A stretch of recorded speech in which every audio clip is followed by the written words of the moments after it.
Hi friends, ten of தீவ்ஸ்ன்ற படம் தான் நம்ம பார்க்க போகிறோம். இந்த ரிவ்யூ வந்து டென் ஆஃப் தீவ்ஸ் 2 பேன்டேராவில் வந்து பார்த்திங்கன்னா 2 திருடங்க எப்படி ஒரு ஹீஸ்ட்டை வந்து இனோவேட் பண்ணுறாங்கன்றது தான்.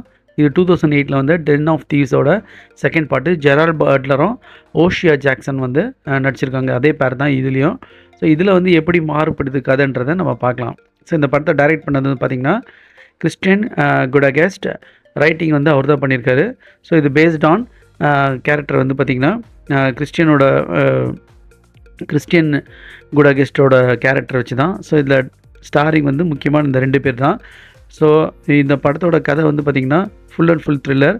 ஸோ நிக்கோலஸாக வந்து ஜெரால்ட் பட்லரும் ஓஷியா ஜாக்சன் வந்து வில்சனும் நடிச்சிருப்பார். இந்த நிக்கும் வில்சனுக்கும் நடக்கிற டஃப் ஃபைட்டு தான் இந்த படம் ஃபுல்லாக. இது வந்து எப்படி இருந்தது பார்த்திங்கன்னா த்ரில்லிங்காக தான் இருந்துச்சு. ஃபஸ்ட் ஹாஃபும் த்ரில்லிங்காக இருந்துச்சு, செகண்ட் ஹாஃபும் த்ரில்லிங்காக இருந்துச்சு. லாஸ்ட் ஒரு ட்விஸ்ட்லாம் இருக்குது. ஸோ இப்போ இந்த படத்தோட கதைக்கு போயிடலாம். இந்த நிக்கோலஸ்ன்றவன் பார்த்திங்கன்னா ஒரு பெரிய நேர்மையான போலீஸ் அதிகாரி மாதிரி காட்டுவாங்க. ஸோ ஃபஸ்ட்டு வில்சன்றவன் பார்த்திங்கன்னா ஒரு பேந்தர்ன்ற ஒரு குரூப்பில் ஒரு பெரிய ஸ்மக்லராக இருப்பாங்க, திருடங்களாக இருப்பாங்க. இப்போ ஆன்ட்வெர்ப்ன்ற ஒரு ஊரில் இந்த வில்சன் வந்து ஃபஸ்ட்டு ஒரு ஹார்பர்லேருந்து ஒரு ஃப்ளைட்லேருந்து கடத்தி வரப்பட்ட ரெட் டைமண்டை திருடுவாங்க. ஸோ அது வந்து ஃபஸ்ட்டு சீனே ஒரு த்ரில்லிங்காக இருக்கும். ஒரு ஹேர் ஹோஸ்டஸை வச்சு டெக்னிக்கலாக திருடுவாங்க.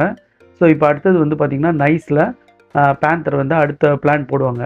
எப்படி ஒரு ரெட் டைமண்ட் வந்து ஒரு ரோஸ் கலரில் டைமண்ட்ஸ்லாம் இருக்கும், அதை வந்து எப்படி திருடலான்னு பண்ணுவாங்க. இப்போ இதில் வந்து பார்த்திங்கன்னா இந்த போலீஸ் இன்வால்வ்மெண்ட் இருக்கும். அப்போ இந்த டிடெக்டிவ் வந்து இவங்க கூட கனெக்ட் பண்ணுவான். அப்போ மாஃபியாவோட கனெக்ஷனால் இப்போ இந்த போலீஸ் அந்த ஜெரால்ட் பட்லரும் வந்து நிக்கோலஸும் வந்து சேர்ந்து அதை வந்து எப்படி திருடினாங்களா இல்லையன்றதான். செகண்ட் ஹாஃப் ஃபுல்லாக ஒரு ஈஸ்ட் போவோம். அது ரொம்ப த்ரில்லிங்காகவும் ரொம்ப டெக்னிக்கலாகவும் பண்ணுவாங்க. ரொம்ப ஒரு பைப் ராட்லாம் போட்டு அதுக்குள்ளே எப்படி வித்தியாசமாக போவாங்க. அது தடயமே இல்லாமல் வெளியே வந்துடுவாங்க. அது மாதிரி சீன்லாம் பயங்கரமாக இருக்கும். கடைசியில் வந்து இவங்க மாட்டினாங்களா இல்லையா, இந்த போலீஸ் உண்மையிலே நடந்துக்கினாரா இல்லையான்றது தான். இந்த ஜெரால்டோ பட்லர் வந்து உண்மையாக நடந்துக்கினார் இல்லையா தான் படத்தோட ட்விஸ்ட்டு. ஸோ அவங்க மாட்டினாங்களா இல்லையன்றது தான் படத்தோட கதை. ஸோ இது வந்து செகண்ட் ஹாஃப்க்காகவே படத்தை பார்க்கலாம். ஃபஸ்ட் ஹாஃப் ஸ்லோவாக தான் போச்சு. ஸோ நீங்கள் கண்டிப்பாக பார்க்குறவங்க பார்த்து என்ஜாய் பண்ணலாம். Thanks friends.